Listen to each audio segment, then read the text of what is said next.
अंगनवाड़ी कर्मी उद्दिष्ट शिक्षामूलक भिडियो रे आपनको स्वागत। एही भिडियो माध्यम रे आपण शिशुक विकासर अनुध्यान श्याम अतिशय पुष्टिहीन, म्याम मध्यम पुष्टिहीन एवं SUW अति कम ओजन शिशु माननकु उपयुक्त पुष्टिसार जोगाण, अभिभावक माननकु परामर्श एवं अंगनवाड़ी केन्द्र रे दैनन्दिन कार्यकारिता एवं श्रृंखला व्यवस्था विषय रे शिखि पारिबे। एही ट्यूटोरियल को अनुसरण करिबा द्वारा आपण निजर अंगनवाड़ी केन्द्र को एक सुपोषित केन्द्र रे परिणत करिबार लक्ष्य हासिल करि परिबे। आसंतु आमे समस्ते मिसी शिशु मानकर सुंदर भविष्यत गढ़िबारे एक सक्रिय भूमिका नेबा। सर्भे रेजिस्टर रे थिबा जन्मरु 6 वर्ष बयसर समस्त शिशुक नाम पोषण ट्रैकर रे निश्चिंत भावे अंतर्भुक्त करांतु। मापा उपकरण ठीक थिबा निश्चिंत करी जन्मरु 6 वर्ष बयसर प्रत्येक शिशुंकर मासरे गोटिए थर ओजन एवं उच्चता माप करंतु। 2 वर्षरु कम बयसर शिशुंक लंब सोईथिबा अवस्थारे माप करंतु। 2 वर्ष एवं ताहाठारु अधिक बयसर शिशुंक उच्चता ठिया अवस्थारे माप करंतु। उच्चता माप समय शिशुर शरीर ठीक भावे सीधा रहिबा सह मुंड एवं पाद सीधा रहिबा आवश्यक। माप समय शिशु हलचल हेबा किंबा भारी पोशाक और जोता इत्यादि पिंधिबा उचित नुहे। 2 थर माप करी शेष मूल्य नोट करंतु। पोषण ट्रैकर रे माप मूल्य सठिक भावे एंट्री करंतु। केबे मध्य अनुमान किंबा धारणा भित्तिरे लेखिबे नाही। मॉड्यूल 8 अनुଯାयी मानुआल एवं डिजिटल ग्रोथ रेकर्ड नियमित भावे रखंतु, जहा द्वारा सामान्य वृद्धि सहजरे चिन्हट होई परिबो। जदि शिशुर वृद्धि अटकी जाए किंबा कौनसी समस्या देखा जाए तेबे तुरंत शिशु को VHSND किंबा ANM का निकट को पठांतु। मासर प्रथम सप्ताह रे प्रत्येक शिशुर शारीरिक विकास निश्चिंत भावे निरीक्षण करंतु। शिशुर ओजन ठीक थिले मध्य 2 पाद फुलुथिले शिशुटी श्याम बा अतिशय पुष्टिहीन शिशु भावे गणति करा जाए। VHSND रे चिन्हट होइथिबा समस्त शिशुंक पई ANM का द्वारा स्वास्थ्य परीक्षा एवं अंगनवाड़ी द्वारा शिशुर भोक परीक्षा करंतु। CMAM प्रोटोकॉल अनुଯାयी विपद संकेत जांच करंतु। CMAM रो 10टी पदक्षेप अनुसरण करंतु एवं फॉर्म उपयुक्त भावे पूर्ण करंतु। जदि शिशु को उच्च ज्वर, डायरिया सहित डिहाइड्रेशन किंबा बांती हुए, खाइबा को इच्छा करे नाही, तेबे तुरंत निकटस्थ PHC किंबा CHC अथवा NRC को रेफर करंतु। साम शिशु को CMAM कार्यक्रम रे 112 दिन पई तालिकाभुक्त करांतु। नियमित ओजन एवं उच्चता प्रति 15 दिन रे थरी नियंतु एवं 2 सप्ताह मध्यरे जदि ओजन वृद्धि न हुए किंबा कमी जाए तेबे सुपरवाइजर को अवगत कराई NRC को रेफर करंतु। ADHR एवं निर्दिष्ट औषध दियंतु एवं शिशु निजे संपूर्ण खाउथिबा निश्चित करंतु। शिशुर अवस्था विषय रे भल भावे अभिभावक को बुझांतु एवं प्रोटोकॉल अनुଯାयी घर को जाई शिशुर खाद्य प्रणाली और किपरि जत्न निया जाउछि जांच करंतु। प्रत्येक शिशु को मासरे थरे देखंतु एवं तार पोषण स्थिति अनुध्यान करी पोषण ट्रैकर अनुଯାयी म्याम किंबा SUW शिशु भावे चिन्हट करंतु। जदि कौनसी शिशु श्याम और SUW उभय थाए तेबे तांकु श्याम भावे चिन्हट करी सेही अनुଯାयी सेवा दियंतु। केवल SUW थिले SUW प्रोटोकॉल अनुଯାयी सेवा दियंतु।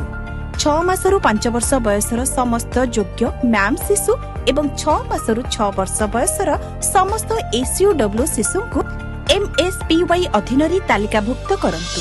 MSPY सहायता तुरंत आरंभ करंतु एवं कौनसी विरति न रखी 75 दिन पर्यंत जारी रखंतु। 6 मासरु 3 वर्ष बयसर शिशुंक पई THR सहित MSPY सप्लीमेंट निर्देश अनुଯାयी दियंतु।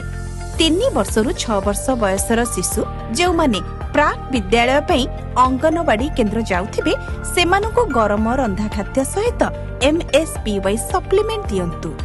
प्रति मासरे VHSND दिन ओजन माप एवं ANM का द्वारा डाक्टरी परीक्षा करांतु। प्रति मास शिशुर स्वास्थ्य स्थिति समीक्षा करंतु एवं 75 दिन परे पुणी थरे जांच करंतु। समस्या थिले CHC को रेफर करंतु। नियमित गृह परिदर्शन करंतु, शिशुर प्रगति जांच करंतु एवं अभिभावकଙ୍କୁ एने जणांतु। शिशुर बयस अनुଯାयୀ खाद्य, स्वच्छता एवं नियमित भोजन विषय रे अभिभावकଙ୍କୁ परामर्श दियंतु।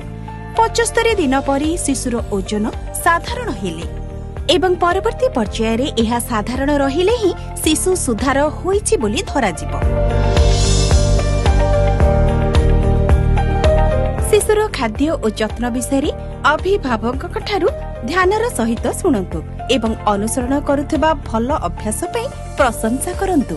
परिवारर परिस्थिति अनुଯାयी सहज एवं व्यवहारिक परामर्श दियंतु एवं भरोसा दियंतु जे नियमित जत्न द्वारा निश्चित भावे शिशुर स्वास्थ्य रे सुधार आसीब। अभिभावकଙ୍କୁ स्पष्ट भावे बुझांतु जे शिशु को ठीक पोषण न मिलिले शिशु पुणी असुस्थ और दुर्बल एवं तार शिक्षा रे विलंब होई पारे। एहा मध्य स्पष्ट करंतु जे सुधार आनिबा पई प्रतिदिन पोषणयुक्त खाद्य, स्वच्छता एवं नियमित तदारख अत्यंत आवश्यक। शिशुर बयस अनुଯାयୀ दिनकु केते थर केते परिमाण रे ओ कोन खुआइबे से विषय रे अभिभावकଙ୍କୁ परामर्श दियंतु। खाद्य रे तेल किंबा घी जोग करिबा पई परामर्श दियंतु एवं निकटरी मिलुथिबा स्थानीय खाद्य व्यवहार करिबाकु कुहंतु। अभिभावकଙ୍କୁ कुहंतु जे निर्दिष्ट टीएचआर किंबा एटीएचआर किपरि देबे एवं केते थर देबा उचित। एहा मध्य स्पष्ट करंतु जे एही खाद्य केवल शिशु पई अटे एवं परिवारर अन्य सदस्यक सह भाग करंतु नाही। गृह परिदर्शन करी खाद्य देबा प्रक्रिया, स्वच्छता एवं शिशु टीएचआर किंबा एटीएचआर खाउछि कि नै तदारख करंतु। सैम, मैम एवं एसयूडब्ल्यू शिशुक स्वास्थ्य स्थिति उपरि विशेष ध्यान दियंतु। शिशुर पोषण संपर्क रे अभिभावक भल भावे सचेतन न हेले ताहार स्वास्थ्यर प्रगति बाधाप्राप्त होई पारे।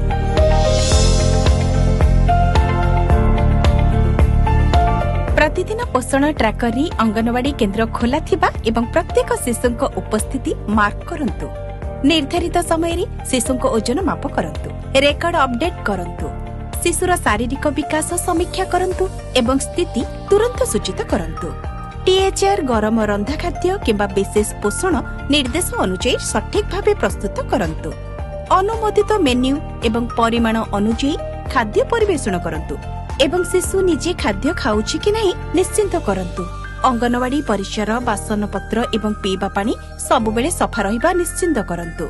शिशु माने हाथ धुअंतु, सफा रुहंतु एवं तुरंत असुस्थ शिशु चिन्हट करंतु। प्रत्येक सैम, मैम एवं एसयूडब्ल्यू शिशुक पई अति कमरी प्रति 2 सप्ताह रे थरे गृह परिदर्शन करंतु। एही समय रे खाद्य देबा प्रक्रिया, स्वच्छता एवं प्रतिदिनर जत्न अभ्यास अनुध्यान करंतु। सैम शिशुंकठारी कौनसी समस्या देखादिले तुरंत सुपरभाइजर एवं एएनएम को अवगत करंतु।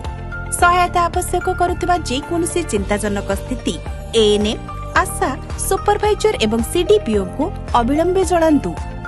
आपणक अंचल रे शिशुंक पोषण स्थितिर उन्नति पई आपणकर गुरुत्वपूर्ण भूमिका रहिछि। आशा एही ट्यूटोरियल आपणको कर्तव्य पालन एवं सुपोषित ओडिशा मिशन रो लक्ष्य हासिल रे सहायक हेबो।